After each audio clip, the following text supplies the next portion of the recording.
Literally speaking, it is a war going on. It is a war against what? It's a war against adharma. Adharma has to be fought. Remember this point. Let us not talk about ahimsa here. Somebody came in the last century and he made unconditional practice of ahimsa a compulsory thing which has literally weakened this country. What we want is strength, capacity to resist evil. Swamiji has spoken about this very wonderfully. Ahimsa can be, absolute ahimsa can be practiced only by a small number of people. And for the common man and the common woman, remember, we should learn to resist evil. Whenever there is adharma, we should learn to resist it. There are three situations, especially in my assessment, which is very important. We have to fight back and not talk about ahimsa in three situations. Number one, when our country is in danger, what will you do? You will talk about ahimsa? When our rashtra, when our country is in danger, you will sit and talk about ahimsa. You have to fight back. Number one, for fighting back, you need Shakti. Is it not? Can you fight back without Shakti? You need Shakti, you need this divine. You need the Mahishasura Mardini spirit. She is Asura Mardini. We need this energy which can kill the demons. So first thing, to protect your country, to protect your Rashtra. Second thing, to protect your dharma. When your dharma is under threat, what will you do? You will talk about ahimsa. You have to fight back all those evil forces which are causing danger to your own dharma. This is another lesson that we have to learn. Let us not talk about, what should I say? There is no samanvaya with the forces of evil. This is dharma samanvaya, not adharma samanvaya. I always say this.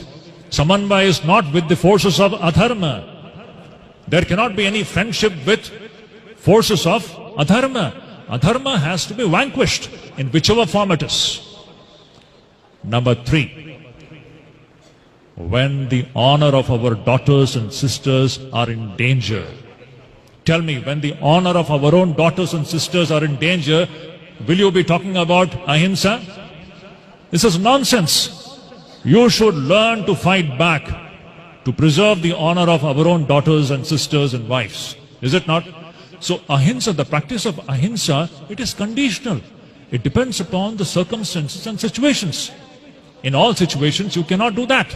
For the common man, the teaching is you have to resist evil. And if you have to resist evil, you need Shakti. Now, this is the great message that we have to actually learn from the Shakti Puja. To wind up this talk, I'm not going to drag it any further. This great Maharaj is so kind. Actually, I am feeling a little uncomfortable because the puja is going on there. See, my dear devotees, we have to remember this point. So this ahimsa, we have been deluded with this idea. India has become weak because of that. Our neighbors have been hitting us repeatedly and we have been just sitting quiet. It is only in the last 10 years that we have learned to give it back. It should be like that. We should know how to protect our country, number one, Rashtra. We should know how to defend our dharma, Sanatana Dharma. Attacks on Sanatana Dharma is happening continuously. Are you going to keep quiet? Wherever our dharma is attacked, you have to condemn it. You have to resist this evil. And lastly, as I said, when the honor of our own sisters and daughters are in danger, please don't talk this nonsensical idea of ahimsa. You have to fight it back. And for all this, my dear devotees, you need Shakti. Without Shakti, it is impossible. We have to be united. That is why Swami Vivekananda said, without Shakti, there is no regeneration for the society. So, my dear devotees, this is the extract of this wonderful Shakti Puja. We should remember that it is by awakening this Mahishasura Mardini spirit. It is only by awakening this spirit that we can, really speaking, make our country and our society what it is. So, that line from Aigiri Nandini, the last one, Jaya Jaya He Mahishasura Mardini Ramya Kapardini Shaila Sute.